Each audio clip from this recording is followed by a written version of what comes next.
Hello, good morning students. मैं Surendra Pandey classes Prayagraj में आप सभी का स्वागत है।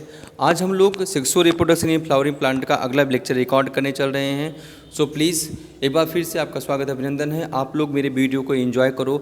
हम पूरी तरह से आपको कॉन्सेप्ट बेस्ड लेक्चर दे रहे हैं। थोड़ा सा वीडियो मुझे पता है आधे घंटे का 30 मिनट हो जा रहा है, ठीक है, क्योंकि देखो समझाने में, फिगर ड्रॉ करने में समय जाता है, ठीक है, ओके। तो आज की कड़ी में इसमें हम लोग शुरुआत करने वाले हैं क्या, अगर आपको थोड़ा सा लास्ट लेक्चर में हल्का सा रिवाइंड करा दूँ, हल्का सा लास्ट लेक्चर में आपको रिवाइज करा दूँ, याद दिला दूँ, तो याद करिए मैंने क्या पढ़ा था अंतिम समय में। अंतिम समय में हम लोगों ने अब तक क्या क्लियर किया। हमने मेल रिप्रोडक्टिव पार्ट पढ़ लिया, ठीक, ऑफ द फ्लावर। हमने female reproductive part of the flower पढ़ लिया, ठीक। हमने मेल रिप्रोडक्टिव पार्ट को अच्छे से पढ़ने के बाद उसमें क्या प्रोसेस होते हैं, दो खास प्रोसेस इवेंट। एक तो होता है क्या, माइक्रोस्पोरोजेनेसिस, जिसमें पॉलन ग्रेन बना था। दूसरा माइक्रोगैमेटोजेनेसिस, जिसमें हमने मेल गैमीट बनाया था, यानी कि मेल गैमेटोफाइट बना था। फिर उसके बाद हम लोगों ने एक वीडियो में फिर क्या आगे के लेक्चर हमने क्या देखा, फीमेल रिप्रोडक्टिव पार्ट कौन कौन से होते हैं। और फीमेल रिप्रोडक्टिव पार्ट में भी हमने उसके पार्ट्स को देखने के बाद हमने क्या किया था, इवेंट्स पढ़े थे। इवेंट्स मतलब कौन कौन से प्रोसेस होते हैं। दो खास प्रोसेस मैंने बताया था, एक मेगा स्पोरोजेनेसिस, जिसमें मैंने बताया था मेगा स्पोरो मदर सेल में मियोसिस होता है तो क्या बनता है, 4 मेगा स्पोर बनता है। और याद करिएगा 4 मेगा स्पोर में से केवल एक ही फंक्शनल होता है, बाकी 3 क्या हो जाते हैं, डीजनरेट हो जाते हैं, याद होना चाहिए। उसके बाद जो एक बचता है वही अगले प्रोसेस में एंट्री मारता है, जिसका नाम था मैक्रोगैमेटोजेनेसिस या फीमेल गैमेटोजेनेसिस। और याद रखिए हमने आपको बताया था फीमेल गैमेटोजेनेसिस का सीधा मतलब होता है फीमेल गैमीट का निर्माण।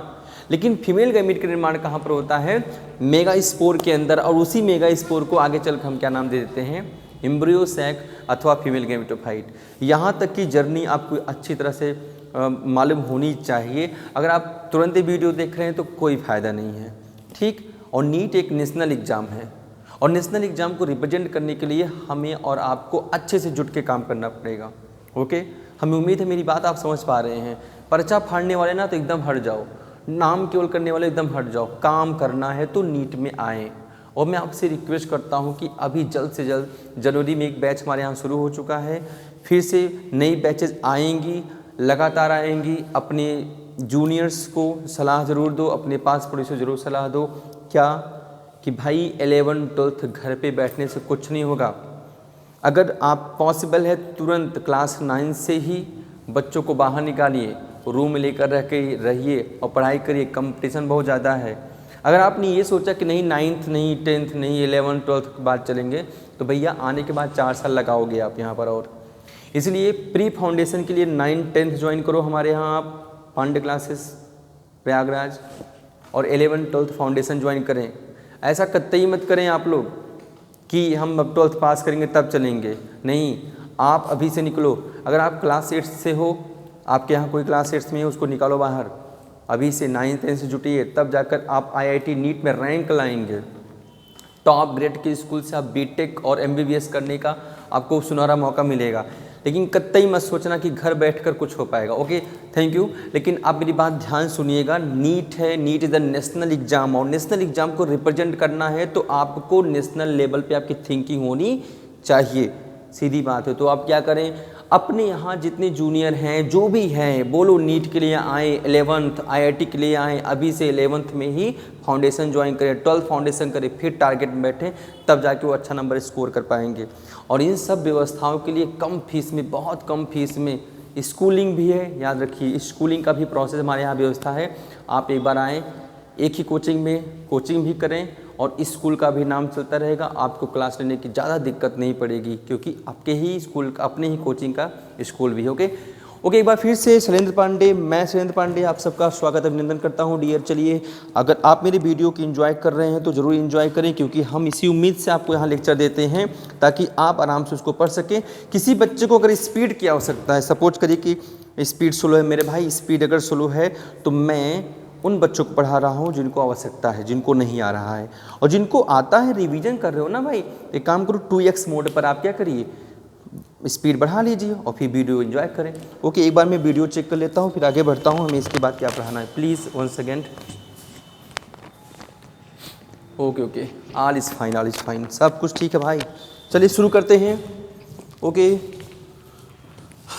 चलिए, प्रयागराज में सबसे बेहतरीन कोचिंग नीट IIT के लिए ज़रूर आओ, NDA के लिए आओ, एयरफोर्स के लिए आओ, ठीक। चलिए, मैं आपकी बायोलॉजी का टीचर शैलेंद्र पांडे। अब तक हमने क्या किया है थोड़ा सा देख लीजिए।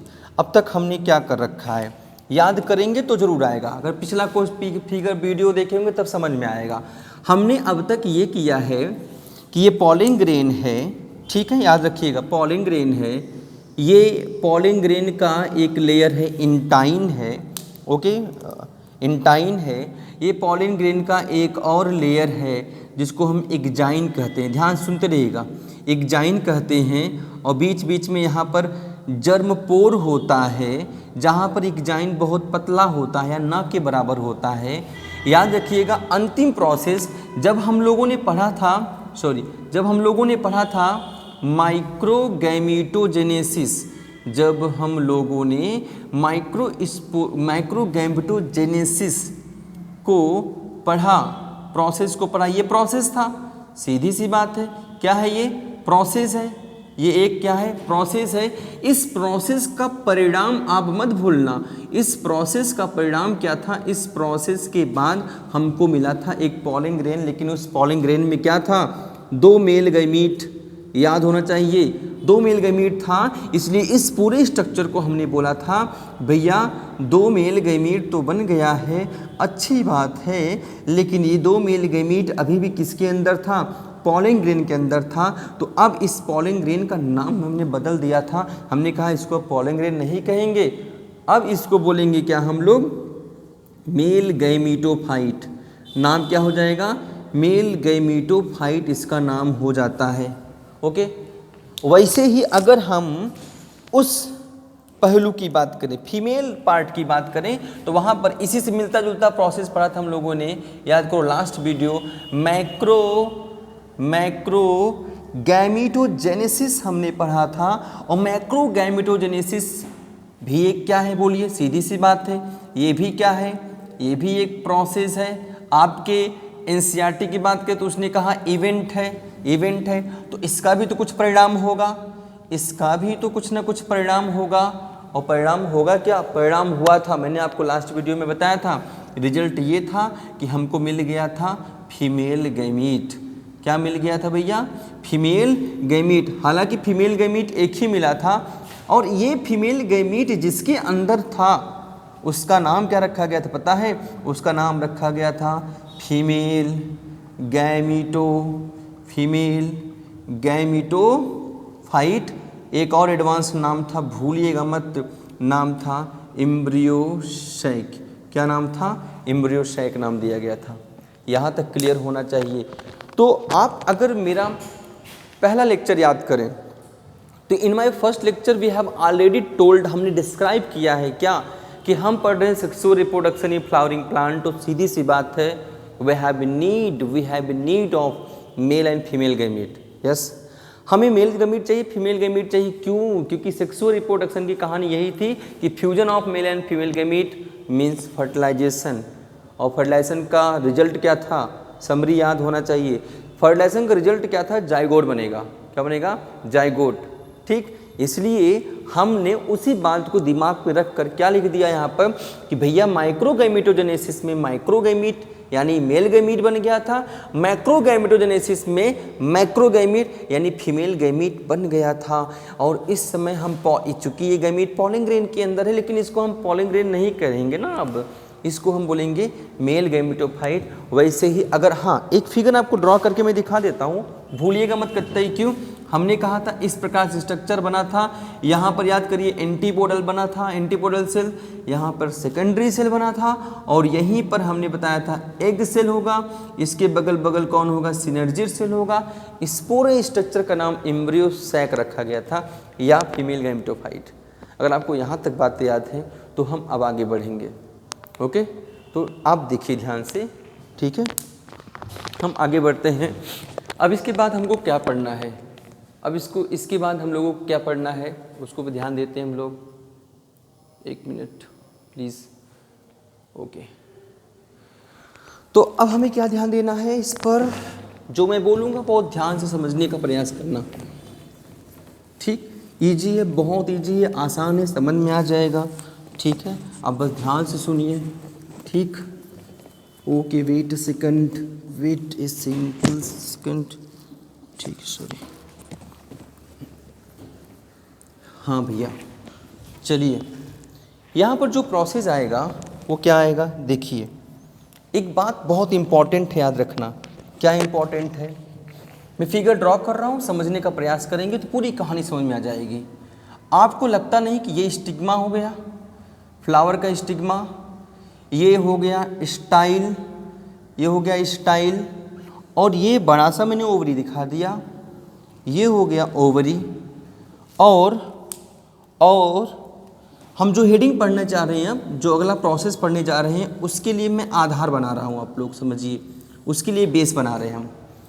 तो ये स्टिग्मा, ये स्टाइल, ये ओवरी, और इस ओवरी के अंदर क्या है उसको देखिए। ओवरी के अंदर क्या है, ये एम्ब्रियो सैक। ओवरी के अंदर एम्ब्रियो सैक, यानी कि यहाँ पर क्या हो गया, फीमेल गैमीट, ओके। इसके बगल क्या हो गया, सिनर्जिड सेल, यस, पोलर या सेकेंडरी सेल। और याद करिए यहाँ पर क्या था, एंटीपोडल सेल, एंटीपोडल सेल। और फिर अब इम्पॉर्टेंट, सबसे इम्पॉर्टेंट बात ये है, सबसे इम्पॉर्टेंट बात ये होगा कि भैया ये रहा ओव्यूल। क्या है ये, ओव्यूल, ओके, ये रहा ओव्यूल, ठीक। ये देखिए क्या हो गया, ये ओव्यूल। यहाँ पर मैंने बताया था प्लेसेंटा। वो जो सारा मेगा स्पोरोजेनेसिस प्रोसेस, मैक्रोगैमेटोजेनेसिस वाला प्रोसेस भैया सब ओव्यूल के अंदर होता है ना। यानी जो हमने फीमेल रिप्रोडक्टिव स्ट्रक्चर में जो इवेंट पढ़ा, क्या आपका मेगा स्पोर कैसे बना, मेगा गैमीट या मैक्रोगैमीट कैसे बना, ये सारा प्रोसेस यहाँ हो गया। मतलब आप ये कह सकते हो कि female reproductive part is ready for the sexual reproduction. ये रेडी है किसके लिए, मेल गैमीट को रिसीव करने के लिए। लेकिन एक प्रॉब्लम है, क्या प्रॉब्लम है वो देखिए। प्रॉब्लम यहाँ समझते हैं, ये देखिए फिलामेंट, ये फिलामेंट हो गया। और मैं यहाँ फिगर थोड़ा बिग साइज ड्रॉ कर रहा हूँ क्योंकि इंपॉर्टेंट है। थोड़ा सा अगर आप इसको, अगर थोड़ा सा इसको समझने का प्रयास करो तो ये हमारा वही पुराना साथी एंथर लोब है, एंथर लोब। और इसके अंदर क्या है, सुनिए ध्यान से, इसके अंदर क्या हुआ था, याद करें, ये हो गया intine, this one is the intine और this one is the exine. उतना कंप्लीट फिगर यहाँ नहीं ड्रॉ होगा, लेकिन समझिए इसके अंदर एक न्यूक्लियस था, तब हमने इसका नाम रखा था पॉलिन ग्रेन, ओके। बाद में क्या हुआ, लेटर ऑन क्या हुआ, बाद में इसी के अंदर ये देखो, ये इंटाइन, अगेन ये हो गया क्या, एक्साइन। क्या हुआ भैया, हुआ ये कि इसी के अंदर दो मेल गैमीट बन गया था। कितना मेल गैमीट, दो मेल गैमीट बन गया था। और एक ट्यूब न्यूक्लियस, एक ट्यूब न्यूक्लियस। आपके एनसीईआरटी में बहुत प्यारी सी बात लिखी गई है, बताता तो मैं। इस समय इस पॉलन ग्रेन में कुल कितने सेल हैं, ये इंपॉर्टेंट है। तो पॉलन ग्रेन, फिलहाल तो पॉलन ग्रेन कहोगे, लेकिन सही तरीका इसको बोलेंगे female gametophyte, sorry male gametophyte बोलेंगे। लेकिन ये 3 कोष की अवस्था में है, 3 सेल्ड स्टेज। कितनी कोष की अवस्था में, 3, 2 मेल गैमेट और एक ट्यूब न्यूक्लियस या ट्यूब सेल। अब आपके एनसीईआरटी में क्या बात बोली गई है, आपके एनसीईआरटी में बोला गया है कि ज़्यादातर पौधों में, मतलब 60% पौधों में क्या है कहानी, 60% पौधों कहानी ये है, 60% पौधों की कहानी, इसको बड़ा बनाते हैं, ठीक है, ज़रूरी है क्योंकि हमें सब स्थान चाहिए डियर। आपके एनसीईआरटी में साफ साफ लिखा गया, आप देख के पढ़िएगा, आप देखिएगा, समझिएगा। बोला गया है कि ज़्यादातर पौधों में, ज़्यादातर पौधों में मतलब 60% पौधों में जो पॉलन ग्रेन होता है, जो पॉलन ग्रेन होता है, यह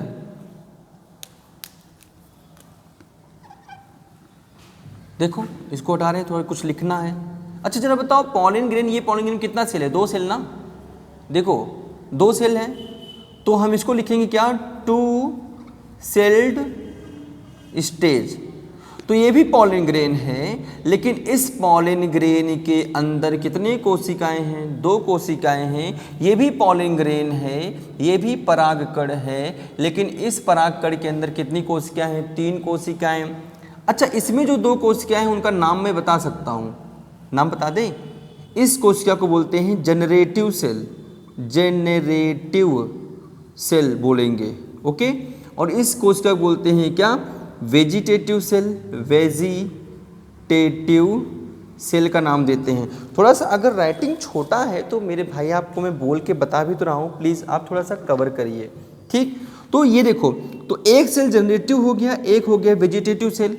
तो अब मेरी बात ध्यान सुनना, बोला गया है एनसीईआरटी में लगभग 60% पौधे ऐसे होते हैं, 60% कंडीशन ऐसा होता है जिसमें जो पॉलन ग्रेन होता है जब यहाँ से निकलेगा वो 2 कोश की अवस्था में निकलता है, यानी 2 सेल्ड स्टेज में। कितने कोश की अवस्था में? 2 सेल्ड स्टेज में ही एंथर लोब से निकल जाते हैं। बचा हुआ कितना परसेंट है? 40%। और कह रहा है कि 40% पौधे ऐसे होते हैं जिसमें पॉलन ग्रेन 3 कोश की अवस्था में 3 सेल्ड स्टेज में निकल जाता है। कहाँ से? एंथर लोब से निकल जाता है। इस बात को बहुत अच्छे से गौर करिएगा, क्या मैंने बोला। यही पॉलन ग्रेन है, पहले 2 कोश की अवस्था में आता है, उसके बाद जनरेटिव सेल डिवाइड करता है, गैमीट बन जाता है। लेकिन एनसीईआरटी ने बोला है कि 60% पौधों में ऐसा होता है कि वो 2 कोश की अवस्था में निकल जाते हैं, 40% पौधों में ऐसा होता है कि वो पूरा 3 कोश की अवस्था मतलब गैमीट बनाने के बाद एंथोलोब से निकलते हैं। अब मेरी बात ध्यान सुनना, जो हम लोग को यहाँ पर पढ़ना है डियर, वो ये है कि इधर अगर आप देखें, इधर फीमेल गैमीट रेडी है किसके लिए? फर्टिलाइजेशन के लिए, क्योंकि फीमेल गैमीट बन गया है। इधर पॉलन ग्रेन के अंदर मेल गैमीट है। तो जरा आप सोचो बंधु, क्या सोचना है कि पॉलन ग्रेन का गैमीट इसके पास कैसे आएगा? सीधी सी बात है, कुछ तो जुगाड़ होगा। तो जुगाड़ ये है कि एंथर लोब से पॉलन ग्रेन निकलता है, एंथर लोब से पॉलन ग्रेन निकलता है, और ये एंथर लोब से पॉलन ग्रेन निकलने के बाद, अच्छा कैसे निकल जाएगा? ऐसे नहीं निकल जाएगा, ऐसे नहीं निकल जाएगा। यहाँ पर क्या होता है, एक शब्द मैं लिख देता हूँ, क्या? डेहिसेंस। क्या डियर? डेहिसेंस मतलब होता है फट जाना। किसका? Dehiscence of anther lobe. हमेशा याद रखना, अगर परागकण पॉलन ग्रेन बेटा बाहर निकलता है तो एंथर लोब का डेहिसेंस होना जरूरी है। डेहिसेंस मतलब रप्चर कर जाना, फट जाना। तो पॉलन ग्रेन एंथर लोब फट जाएगा, ये बाहर निकलेगा। तो इसके बाद क्या होगा? इसके बाद कहानी ये है कि पॉलन ग्रेन पहुँचेगा कहाँ पर? पॉलन ग्रेन पहुँच जाएगा स्टिग्मा पर पहुँच जाएगा, ठीक। पॉलन ग्रेन को स्टिग्मा पर पहुंचना पड़ेगा। अब क्यों? क्योंकि इसके पास 2 मेल गैमीट हैं। क्या होगा? एंथर लोब फट गया, पॉलन ग्रेन निकलकर स्टिग्मा पर आ गया। अगर आप नाम याद रखें तो इसका नाम बताया था स्टिग्मा। मैंने बताया था रिसेप्टिव होता है, रिसीवर होता है पॉलन ग्रेन का। आ गया पॉलन ग्रेन। लेकिन अभी भी ध्यान दीजिएगा, पॉलन ग्रेन भले आ गया है, लेकिन पॉलन ग्रेन के अंदर जो मेल गैमीट है और यहाँ के फीमेल गैमीट के बीच की दूरी आप देख रहे हैं ना, यहाँ से लेकर यहाँ तक की दूरी है। अब इसमें क्या होगा? होना क्या चाहिए? सीधी सी बात है, कुछ तो जुगाड़ हो। तो जुगाड़ यही होता है कि जो ये जो पॉलन ग्रेन होता है उसका इंटाइन इस प्रकार से अंकुरित होता है, जैसे आपने चना को अंकुरित होते देखा ना, germination of the gram seed. तो कुछ निकलता है ऐसे ना, रेडिकल निकलता है, मूलांकुर। तो यहाँ पर ये देखिए, यहाँ पर बन जाता है क्या? पॉलन ट्यूब बन जाता है, जिसको हिंदी में बोलते हैं क्या? परागनली। क्या बोलेंगे डियर? परागनली। फायदा क्या है? ध्यान रखो, फायदा ये है भैया, फायदा ये है कि ये पॉलन ट्यूब ऐसे ही कॉन्टिन्यू ग्रो करेगा। पॉलन ट्यूब ऐसे ही कॉन्टिन्यू ग्रो करेगा। ग्रो करते करते करते कहाँ पहुँच जाता है? ये ओव्यूल के पास पहुँचेगा, और समझिएगा बात, इसी नलिका के द्वारा, देखो पॉलन ट्यूब पराग की नली है, इसी नली के द्वारा ये मेल गैमीट, आप देखिए ये मेल गैमीट पहुंच गया है अपने डेस्टिनेशन, जहां उसको पहुंचना चाहिए। कहाँ पहुंचना चाहिए? चूँकि सेक्सुअल रिप्रोडक्शन ही फ्लावरिंग प्लांट है, मतलब रिप्रोडक्शन की बात है, तो जाइगोट बनेगा तभी बनेगा ना जब मेल फीमेल गैमीट मिलेंगे। तो देखिए हमने किस प्रकार से यहाँ पर पाया जाने वाला मेल गैमीट जो कि पॉलन ग्रेन के अंदर होता है, कैसे यहाँ पहुँच रहा है। ये पहले यहाँ से कहाँ पर जाएगा? स्टिग्मा पर जाएगा और फिर पराग नली बनाकर ये मेल गैमीट को, दोनों मेल गैमीट को इसके अंदर पहुँचाने का प्रयास करेगा। लेकिन जल्दबाजी तो एकदम नहीं हो पाएगा, क्योंकि स्टेप्स में पढ़ना पड़ेगा हमें। हम हेडिंग एक लेना चाहते थे, एक हमें हेडिंग चाहिए, एक टॉपिक चाहिए। टॉपिक का नाम सुनिए, टॉपिक का नाम है कि जब यहाँ से पॉलन ग्रेन उड़कर इस पर स्टिग्मा पर आता है तो उसका नाम क्या होता है? That is called as pollination. आज के टॉपिक में हम लोग डिस्कस करने वाले हैं क्या है वो पॉलिनेशन। हमने आपको पॉलिनेशन का उद्देश्य बता दिया, what is the aim, why pollination is very essential, very important. क्योंकि भाई जब तक पॉलन ग्रेन स्टिग्मा पर नहीं पहुँचेगा तो काहे का पॉलिनेशन, तो काहे का रिप्रोडक्शन, काहे का सेक्सुअल रिप्रोडक्शन, काहे का गैमीट फॉर्मेशन, काहे का जाइगोट फॉर्मेशन। इधर देखो, तो हमारे आपके मन में एक बात आ जाती है कि सर वास्तव में पॉलिनेशन है क्या? तो पॉलिनेशन को मैं तोड़कर बताऊंगा, आप समझने का बस प्रयास करो। What is the pollination? तो पॉलिनेशन में आप क्या बोलेंगे, ध्यान सुनिए, पॉलिनेशन में आप क्या बोलेंगे? ट्रांसफर, क्या भैया? Transfer of pollen grain. सबसे इंपॉर्टेंट चीज यही है, ट्रांसफर ऑफ पॉलन ग्रेन। तो पॉलिनेशन में पहला स्टेप तो यही हुआ भैया कि पॉलन ग्रेन का ट्रांसफर हुआ। कहाँ से कहाँ, ये भी इंपॉर्टेंट है। फ्रॉम, कहाँ से भैया?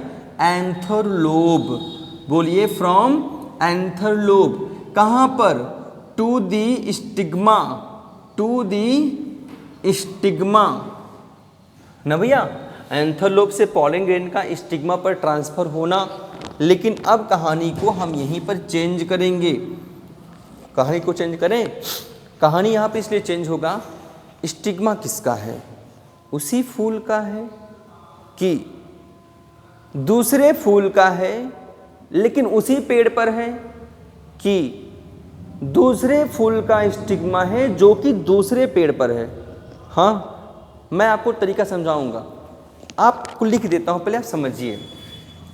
Transfer of pollen grain from anther lobe to the stigma of, पहली बात, सेम फ्लावर अथवा over different flower of same plant. ये देखो, अथवा different flower, different flower of different plant of same species, of same species is called as pollination. आप एकदम बेफिक्र रहें, हम आपको सारी बातें फिगर से बता देंगे। एक बात देखें, वीडियो रिकॉर्डिंग हो रहा है कि नहीं, प्लीज़ बीच में चेक करना पड़ता है dear. Okay, all is well, सब कुछ सही है, ठीक है। सोचो जरा, आप सोच के बताओ, क्या कहानी आपको समझ में आ रही है कि हम क्या बोलना चाह रहे हैं? चलिए इतना शॉर्ट लीजिए, फिर हम आपको समझाते हैं। इतना शॉर्ट लें, आप समझिए, फिर मैं आपको बताता हूँ और आगे, ठीक। आपको फिगर ड्रॉ करके मैं तुरंत समझा दूंगा, चिंता न करें।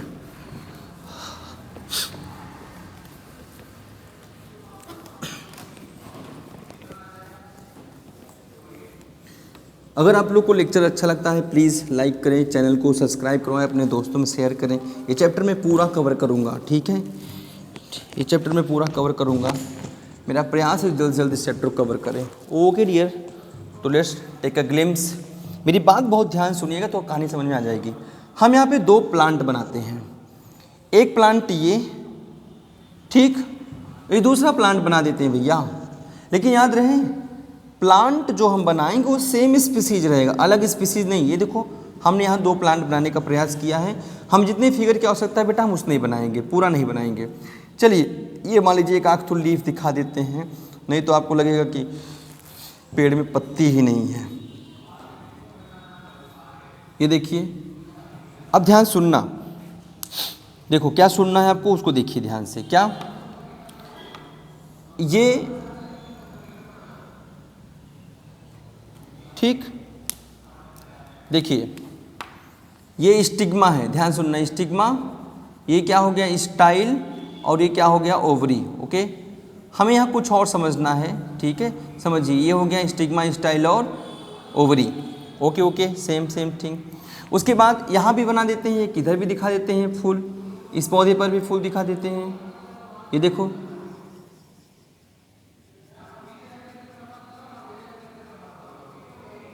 स्टिग्मा, स्टाइल, और यहाँ भी क्या हो गया, ओवरी।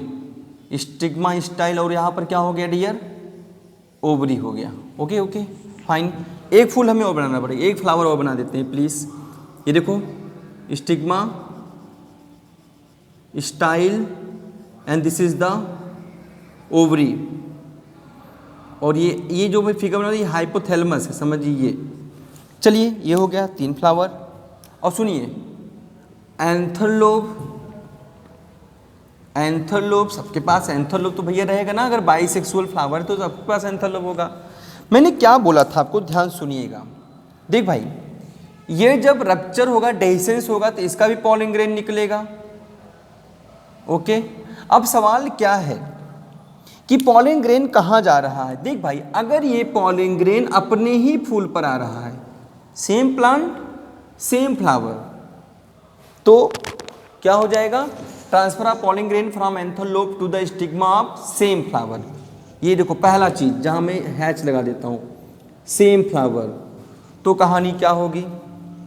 मान लो ये पॉलन ग्रेन उड़कर कहाँ गया, इस पर आ गया, इस पर आ गया, तो जरा देखो, ओ आर डिफरेंट फ्लावर, क्या होगा, डिफरेंट ऑन सेम प्लांट। देखो ना, आपको लगता नहीं, फ्लावर तो डिफरेंट है लेकिन प्लांट अभी भी सेम है। एक कंडीशन और मैंने बताया था कि पॉलन ग्रेन उड़कर हो सकता है कि भैया एकदम अलग काम कर जाए। अलग काम क्या कर जाए, वो प्लांट ही चेंज कर दे। लेकिन याद रखना, मैंने आपको बताया है क्या, दोनों प्लांट सेम स्पीसीज के होने चाहिए। अगर सेम स्पीसीज नहीं तो पॉलिनेशन नहीं होगा। तो जरा सोचो आप, हम पढ़ क्या रहे हैं भैया, पॉलिनेशन, परागण की प्रक्रिया। और तो पॉलिनेशन का मतलब एक बार मैं फिर लिखता हूँ, ध्यान सुनना, सीधी सी बात है क्या, transfer of pollen grain, transfer of pollen grain कहाँ से ट्रांसफर होगा, हमेशा देखो एंथर लोब। हमेशा जब पॉलन ग्रेन उड़कर जा रहा है तो वो एंथर लोब से ही जाएगा ना भैया। और जब भी जाएगा कहाँ जाएगा, देखो स्टिग्मा ना, स्टिग्मा, यहाँ पर भी क्या होगा बोलो, यहाँ भी स्टिग्मा। ओके भैया, यहाँ भी तो वही है, क्या हो जाएगा, स्टिग्मा। और ट्रांसफर कौन हो रहा है, पॉलन ग्रेन। हर जगह कौन जा रहा है, अगर आप हर जगह देखें कौन जा रहा है, तो अकेले कौन जा रहा है, पॉलन ग्रेन जा रहा है। एंथर लोब से जा रहा है, पॉलन ग्रेन जा रहा है, स्टिग्मा पे जा रहा है, फूल पे जा रहा है। अब अंतर ये है कि कैसे फ्लावर पे जा रहा है। सेम देखो, सेम फ्लावर पे जा रहा है। नंबर दूसरा, डिफरेंट फ्लावर पे जा रहा है लेकिन प्लांट तो सेम है। नंबर तीसरा, कहानी एकदम अलग है। क्या कहानी अलग हो गई, ट्रांसफर। आप देखो पहले कैसे बोलेंगे, आप बोलेंगे transfer of pollen grain from anther lobe to the stigma of same flower. दूसरा क्या बोलेंगे, transfer of pollen grain from anther lobe to the stigma of different flower of same plant. तीसरा क्या बोलेंगे, transfer of pollen grain from anther lobe to the stigma of different flower of different plant. लेकिन species कैसे होनी चाहिए, same होनी चाहिए।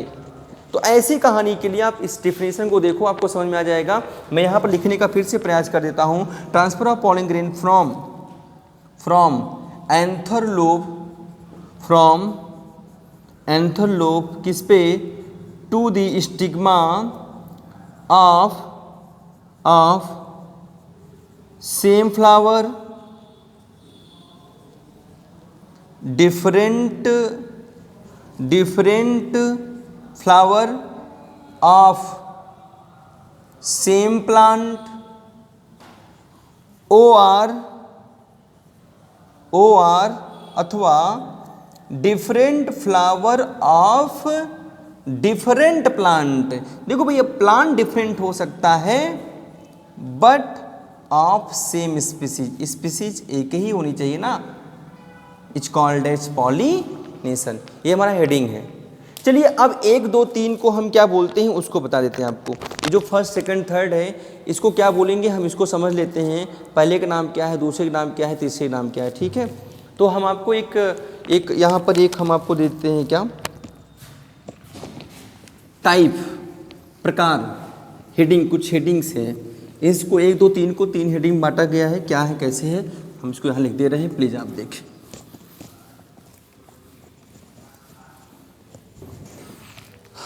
देखिए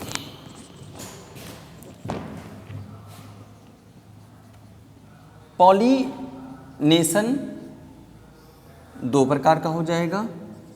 एक का नाम है सेल्फ पॉलिनेशन जिसको स्वपरागण कहते हैं, और दूसरे का नाम क्या है बेटा, क्रॉस पॉलिनेशन जिसको हम पर परागण का नाम देते हैं। सेल्फ पॉलिनेशन 2 प्रकार का होगा, सेल्फ पॉलिनेशन 2 प्रकार का होगा, ठीक है। एक का नाम होता है क्या, one is called as autogamy, दूसरे नाम क्या होता है जिटैनोगैमी, ये बोल देंगे। जबकि क्रॉस पॉलिनेशन को हम लोग बोलते हैं एल्लोगैमी, क्या बोलेंगे, एल्लोगैमी, एल्लोगैमी, अथवा इसको एक और नाम बोलते हैं जीनोगैमी। क्या नाम देंगे इसको हम लोग, जीनोगैमी का नाम देते हैं। ध्यान सुनना, ऑटोगैमी कंडीशन पहले को हम बोलेंगे जब पॉलन ग्रेन एंथोलोप से जाए और अपने ही फूल के स्टिग्मा पहुंच जाए। जिटैनोगैमी किसे कहेंगे, दूसरे कंडीशन को बोलते हैं। दूसरा कंडीशन मतलब पॉलन ग्रेन निकला लेकिन ये कहाँ गया, अलग फूल पर, लेकिन पौधा सेम है ना, जिटैनोगैमी। और जो तीसरा प्रोसेस आप देख रहे हो दैट इज कॉल्ड एज एल्लोगैमी और जीनोगैमी का नाम लेते हैं। ओके, एक मजे की बात मैं आपको बताऊं, ये तो एक्चुअल सेल्फ पॉलिनेशन है, लेकिन ये जिसको हम जिटैनोगैमी कहते हैं, देखो ध्यान सुनना, अगर आपको फिजियोलॉजिकली देखना हो, नहीं फिजियोलॉजिकली नहीं, टेक्निकली अगर हम इसको बोलें, टेक्निकली ये क्रॉस पॉलिनेशन है, टेक्निकली क्रॉस पॉलिनेशन है। लेकिन अगर हम जेनेटिकली बोलें कि क्या जीन में बदलाव आएगा, नहीं, तो जीन में बदलाव नहीं आएगा, तो ये सेल्फ पॉलिनेशन हो जाता है। और सही क्रॉस पॉलिनेशन कौन सा है, जिसमें जीन टेक्निकली साथ साथ जेनेटिकली जिसमें जीन में चेंज आ जाए, वो कौन है बोलिए, क्रॉस पॉलिनेशन। क्योंकि इसमें प्लांट चेंज हो गया, स्पीसीज सेम है लेकिन प्लांट चेंज हो गया ना, तो जीन वेरिएबिलिटी आ जाएगी, जीन में विभिन्नता आ जाएगी, इसलिए क्रॉस पॉलिनेशन ज़्यादा सक्सेसफुल होता है in compare to self pollination. लेकिन ठीक है, दोनों अच्छे होंगे, इसलिए क्योंकि सेल्फ पॉलिनेशन में कहीं न कहीं एक जगह रिकॉम्बिनेशन क्रॉसिंग ओवर हो जाता है जब गैमीट का फॉर्मेशन होता है उसी समय। ओके, तो हमें उम्मीद है आपको सब कुछ समझ में आ गया होगा। कुछ खास बात मैं आपको बता दूँ, वो खास बात ये है कि जब भी क्रॉस पॉलिनेशन होगा, जब भी जिटैनोगैमी होगा, यहाँ पर हमें एजेंट चाहिए होंगे। तो मैं लिख दूँ यहाँ पर क्या कि फॉर क्रॉस पॉलिनेशन, अगर क्रॉस पॉलिनेशन करवाना है, चाहे जिटैनोगैमी हो चाहे ये हो ना, तो यहाँ पर क्या होगा, पॉलन ग्रेन रिक्वायर क्या, एजेंट। पॉलन ग्रेन को एजेंट चाहिए, कौन चाहिए, एजेंट चाहिए। कैसा एजेंट भैया, पॉलिनेटिंग एजेंट। कौन सा एजेंट, पॉलिनेटिंग एजेंट की आवश्यकता पड़ती है। अगर हम पॉलिनेटिंग एजेंट की बात करें, we talk about the pollinating agent, अगर हम पॉलिनेटिंग एजेंट की बात करें तो चलिए हम आपको कुछ इसमें दिखा देते हैं, फटाक से कुछ एग्जाम्पल बता देते हैं कि कौन कौन से पॉलिनेटिंग एजेंट होते हैं। और अगले वीडियो में, ये वीडियो काफ़ी लंबा हो चुका है डियर, तो अगले वीडियो में हम लोग पढ़ेंगे रिप्रोडक्शन। ठीक है, प्लीज़ अगर मैं आपको समझा के पढ़ा रहा हूँ तो डियर आप समझ सकते हो, स्टूडेंट्स आप समझ सकते हो, टाइम लगेगा तो इसमें ऊबिए मत, आप स्पीड को बढ़ाकर देखें। ओके, चलिए खुद सोचिए, दूसरे प्लांट से पॉलिन ग्रेन अगर इस फूल पर आएगा तो कुछ ना कुछ तो तरीका चाहिए ना, जरिया जिसके द्वारा आ सके, उसको बोलते हैं पॉलिनेटिंग एजेंट, जो परागण करवाएगा। जैसे आपने सुना कीट परागण ना, वैसे ही। ठीक, तो अगर मैं बात करूं पॉलिनेटिंग एजेंट की कि कौन परागकण को लेके जाएगा, तो आपको मिल जाएंगे कुछ एबायोटिक एजेंट मिल जाएंगे, अजैविक एजेंट मिल जाएंगे, कुछ आपको मिल जाएंगे कौन से, बायोटिक एजेंट मिल जाएंगे। अच्छा, एबायोटिक एजेंट की बात करें, सबसे बढ़िया एजेंट आपको मिल जाता है कौन, एयर, हवा, और कौन मिल जाएगा, वाटर, यानी कि पानी, एयर एंड वाटर। तो सवाल यहाँ पर एक और है, अगर हवा से पॉलिनेशन होगा, एयर पॉलिनेशन होगा, तो उसको नाम क्या देंगे, तो उसका नाम होता है एनिमोफिली। एनिमोफिली बोलेंगे कैसे, जब पॉलिन ग्रेन को एंथर लोब से दूसरे फूल की स्टिग्मा पर ले जाया जाए और उसके लिए जिम्मेदार कौन हो, हवा, एयर, तो उसको हम बोलेंगे एनिमोफिली। लाइकवाइज अगर वाटर है तो क्या नाम हो जाएगा, हाइड्रोफिली। अब अगर हम कुछ बायोटिक एजेंट की बात करें तो सबसे खास जो फेमस है that is called as insect, जो फेमस है उसको हम लोग क्या बोलते हैं, इंसेक्ट। ठीक, और कौन फेमस है, चींटियाँ, एंट, और कौन फेमस है, बर्ड, पक्षियाँ। ठीक है, और कौन फेमस है, अच्छा ढेर सारे हैं एग्जाम्पल। ठीक है, इंसेक्ट हो गया, बर्ड हो गया, और क्या कहते हैं, बैट, बैट मतलब चमगादड़। ठीक है, ऐसे कुछ आपको एग्जाम्पल और मिल जाएंगे। ठीक है, एंट, चीट, इंटरव्यू, तो ऐसे देखो ढेर सारे एग्जाम्पल हैं। सो प्लीज़ अगर आप सर्च करो तो बहुत तरीका मिल जाएगा। तो इसके कुछ टर्म देख लेते हैं, जैसे अगर एयर से हमने किया तो उसको हमने क्या नाम रख दिया, एनिमोफिली रख दिया। ठीक है, तो ऐसे ही सबका नाम है। ठीक है, चलिए अगर इंसेक्ट्स होता है तो उसको बोलते हैं क्या, एंटाइमोफिली। इंसेक्ट से अगर पॉलिनेशन से क्या लेंगे हम लोग, एंटाइमोफिली रख देंगे। अगर चींटी से होता है उसको हम मरमैकोफिली, चींटी से अगर पॉलिनेशन होता है उसको हम क्या नाम रखते हैं, मरमैकोफिली। ठीक, तो यहाँ लिखते हैं मरमैकोफिली नाम देते हैं। ठीक है, बर्ड से अगर होता है तो उसका नाम होता है क्या, ऑर्निथोफिली, मतलब पॉलिनेशन बाई बर्ड। और बैट से जो पॉलिनेशन होता है, ये आपका होमवर्क है, ज़रा आप मुझे कमेंट करिए कि जब चमगादड़ के द्वारा पॉलिनेशन होता है उसका हम नाम क्या रखते हैं। तो डियर हमें उम्मीद है कि हमने आज की वीडियो में सफलता प्राप्त कर ली है। शायद ये आप पे डिपेंड करता है, आप समझ पाए कि नहीं। अगर आपको लगता है कि वीडियो में समझ में आ गया तो प्लीज़ एक प्यारा सा कमेंट आप देते हैं, बड़ा अच्छा लगता है। हाँ, आप कमेंट दीजिए। इसके एक वीडियो हमने कोड बोला है, जो इस कोचिंग में एडमिशन लेगा उसको वो कोड लेकर आना पड़ेगा। हमने एक वीडियो में कोड बोला है, आपकी कुछ फीस हम जरूर यहाँ पर माफ़ करवा देंगे। ठीक है, मतलब हमारे यहाँ से व्यवस्था है। So please come for this. एक बार फिर से पांडे क्लासेस प्रयागराज में आप सभी का स्वागत है। आप ज़रूर आएँ, बहुत कम फीस में अच्छी तैयारी करें। इंपॉर्टेंट ये है कि पढ़ाई करना ज़रूरी है। अब हमने आपको पढ़ा दिया ना पढ़ो सिलेक्शन नहीं होगा। ओके, तो प्लीज़ आप आएँ, आपका स्वागत है। मैं सुरेंद्र पांडे आपकी उज्जवल भविष्य की कामना करता हूँ। एक बार इसको पढ़िएगा, अगर कोई दिक्कत होती तो आप ज़रूर हमें कमेंट करें। हम आपसे फिर मिलते हैं अगले वीडियो में। ओके, तब तक के लिए जय हिंद, जय Bharat. Thank you very much.